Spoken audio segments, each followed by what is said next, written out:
Assalomu alaykum YouTube kuzatuvchilar, yaxshimisizlar? Bugungi dollar va rubl kurslarini ko'rib o'tamiz. 100 dollarimiz O'zbekiston so'miga 1.230.000 so'mni ko'rsatyapti. 12 fevral tungi soat 2:30lar atrofi Amurskiy vaqti bilan Rossiyadan turib O'zbekistonga dollar jo'natish narxlarini ham ko'rib o'tamiz. Ko'pchilik bilgan Zolotoy korona orqali 1000 dollarni hisoblab ko'rdim. 80.442 rublga jo'natishingiz mumkin. Boshqa prilojenalarni ham ko'rib o'tamiz. Yana bir prilojeniyamiz bu yerda 1000 dollarimiz 79.685 rublni ko'rsatyapti.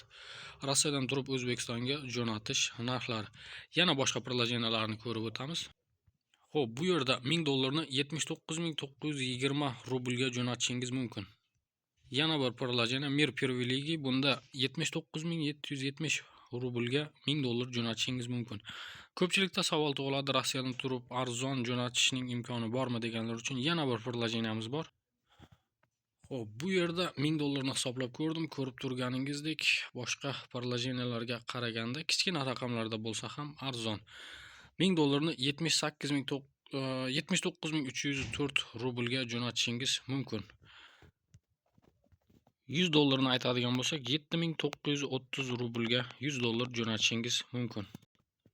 Dollar kursi qanday bo'ladi, ko'tariladimi yoki tushadimi deganlar uchun grafik bo'yicha ko'ramiz. O'zbekiston so'miga nisbatan O'zbekiston so'mida dollarning narxi kichkina raqamlarda bo'lsa ham qimmatlashni ko'ryapmiz. 100 dollarimiz 1.260.000 so'mga qarab o'sib bormoqda. Rossiyada esa dollarning narxi kichkina raqamlarda bo'lsa ham tushishda davom etyapti. Hozircha yangiligimiz shulardan iborat. Videoga like bosing, do'stlaringiz bilan ulashib qo'ying. Hammaga rahmat.